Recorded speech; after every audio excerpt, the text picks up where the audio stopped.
hello there everyone, welcome back to James Redmond TV and welcome to another Redmond Round, the show where we like to bring smiles and try and attempt to talk about some sense when it comes to football. If you do enjoy the video, then be sure to smash a like, but only if you enjoy, and subscribe to join the Redmond's army as always. Thank you so much for all the support that you show me on a daily basis.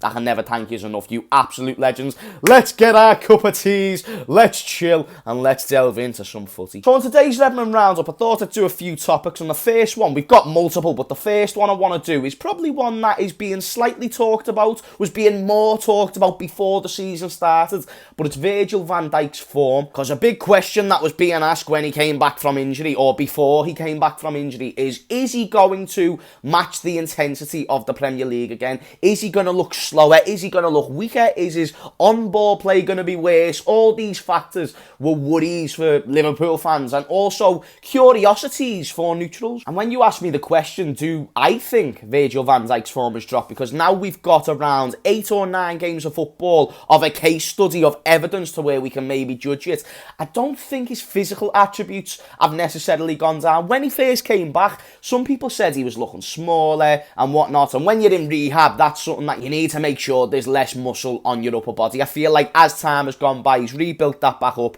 and yeah, I don't think there's too many problems there. And even his pace, he's not looking like a snail or a slug or whatever. He's still doing a job. But is there times this season where Van Dijk has been caught out of position? Definitely. And not only Van Dijk, you know, you've got to think about system and whatnot, but there is times that I can think of, you know, there was a couple of times early on in the Crystal Palace game, maybe 1 or 2 occasions in the Leeds United game where we won 3-0 as well. And then it was only really up until Brentford and Manchester City where, again, there was no direct mistakes from Van Dijk, because that's not necessarily what he does, but there is moments where the defence can be a little bit too open, he might not be marking the right man, just little factors to where maybe some people could suggest that means he's getting worse, because what we associate Van Dijk with is being just an elite specimen of a human being. Nobody dribbles past him. So I do believe he's being caught out defensively, but I don't know really what was we expecting with the fact he was out for so long. He is coming into a side that, listen, we've saw this season, we're playing much more attacking football, and I do want to talk about the system when it comes to the defence, because when you look at Chelsea, for example, if I can get me words out, they've got a back five and they do it very, very well. You look at the likes of Rudiger, for example, who, before Thomas Tuchel came in, a lot of Chelsea fans probably wouldn't have batted an eyelid to let him go. And it's not because he's a bad player, but he just weren't doing it in the Premier League in a back four. Simple as that. Whereas when he changes to a back five, his job then is more one-on-one defending, but also systematic defending, to where if you just stay in your place, then you're doing your job. Whereas Virg, he's playing in an attacking side where we've got to press high up the pitch, we've got to make sure that we create them spaces for the attacker, but if then we do get caught on the counter-attack, it can be rather detrimental, and a few times it has been that. But I don't think that's directly Virg's fault. You have got to look at team system. But I do definitely believe there's an element of where Virg can get better, because I'm not trying to say he's been the same Virgil van Dijk. He definitely hasn't, because, like I said, we associate him with not making any errors, and again, there's not mad errors being made, but people will be curious to know about Van Dijk's performances. And before the Brentford game, you're probably not saying too much wrong, because we conceded, 1 goal in the league. Yet we had that moment against AC Milan where we conceded 2, but Van Dijk didn't even play that game. So to that point, it was looking rather rosy, and right now, I wouldn't say there's anything to panic about. Some people are suggesting maybe now bringing in Konate. No one's really talking about Gomez, but we want to see a little bit more of Konate. The predicament that I have with that is, I think Joel Matip has had a better season than Van Dijk, and I don't say that Van Dijk's had a bad... They both had a very solid start to the season, and I think Matip has slightly outperformed Virg. That being said, you don't drop the best centre-back in form in your team, because that wouldn't make sense. And then you don't go ahead and drop the best centre-back in the world. So therefore, I wouldn't say Konate gets into the team just yet.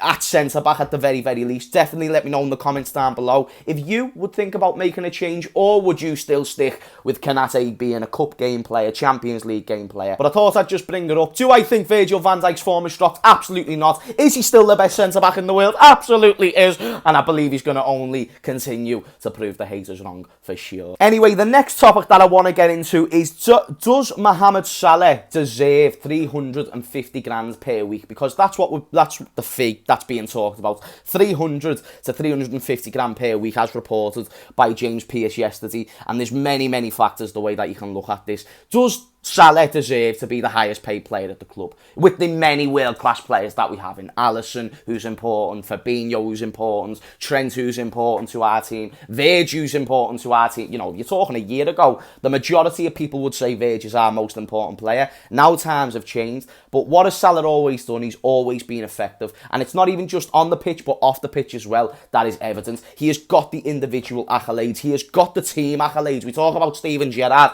He doesn't have the Premier League trophy. Mo Salah does, and that's no slander on Steven Gerrard. It's just, there's no argument to say why Mo Salah isn't a great attacker. He's evolving season on season. People say he's a striker. Look at his heat map. He plays on the right hand side, and he's getting these numbers. He breaks records for fun, and he just sets an example with his work rate and his determination to win. Does the player like that, with that much influence, deserve to be the highest paid player at the club? Absolutely, in my eyes. And then some people bring up the wage structure, and then it brings a few concerns like, but what if it ruins the wage structure? What if players like Virgil, who have just signed a new contract, what if they're not happy about Mo Salah getting the highest pay? Well, Mo Salah has been doing this. This is now his 5th season, and he's done it for 4. He has no signs of him slowing down. He only seems to be getting better. If he was to leave, I think that's more detrimental than losing 300 grand a week, because there's the debate of what's harder to replace, defence or goals, but not many players in world football but bring Mo Salah's reliability in terms of always being available to start for the team, and his goals and creativity. And of course, you don't want to go down a route like Arsenal have with Aubameyang, where maybe they went a bit too soon with a 300 grand plus a week contract. Same with United and David De Gea, even though David De Gea is doing boss now, he seems to be back. But to warrant that type of money, you need to be putting in the performances that you're putting in now. And again, Salah doesn't seem like he's slowing down. So I think there's risk and reward in these situations, and the reward is all the more higher than the risk. And if we were to risk letting Mo Salah go, that's so detrimental for many reasons. We lose a goal scorer, and it strengthens probably PSG or someone like that when it comes to the Champions League competition. You mention about players like Harry Kane, who is obviously fucking world class, but then you can still find areas of his game where it's not too good. Sometimes he drops a little bit too deep. Sometimes he's not there in the big games. Mo Salah is there in the big games. I just think you give him the money. There was these rumours that he wanted 500. It's not 500 grand a week. If he wants 300 to 350, work something out, FSG, because if we lose a player like that, it's way too detrimental. But I am very interested to hear what you've got to say in the comments down below, people. Does Mo Salah deserve this type of money? I believe he does. And if you have got to this point in the video, I want you to comment down below. Let me think. Mo Salah wants some chicken and chips, lad. I want you to comment that in the comments down below if you're still at this point in the video. The next thing that I want to talk about, and the final thing, isn't so much Liverpool related, because this is not just the Liverpool channel, contrary to maybe what some may believe. I do like to try and talk about a little bit of football as well. And I want to talk about a former Liverpool player, so maybe it is Liverpool related in a way. Should Raheem Sterling leave Manchester City Football Club? Has Pep had enough of the money grabbing I'm messing. I don't see Raheem Sterling as a money grabbing bastard. I think he's justified himself as a top class player since leaving Liverpool, and he left for the reasons that he said he did, to win trophies. But has Pep Guardiola had enough of Sterling, like the way most people have enough of their exes? I am very certain that he has, and I think it's just being shown more game by game. He made a big impact when he came on against Liverpool. He done brilliantly. He got the assist for their first goal, and his pace and his directness just really caused us a problem. But there is rumours that he could leave the club, that he could go to a team like Arsenal, because obviously he's from London, and there's even rumours linking him to Barcelona. And I'd like to know in the comments down below, would that be a good move for him? Somewhere where he is going to be the main man, because that's what Sterling has always wanted to be. Even when he went to Manchester City for a second there, that's what Sterling kind of was. And there's a big question. Has he already hit his peak form? You know, he's only 25, I think 26 actually. So he has obviously got room for improvement to, like Mo Salah, become more intelligent, add aspects to your game. There's no guarantee that he's hit his peak.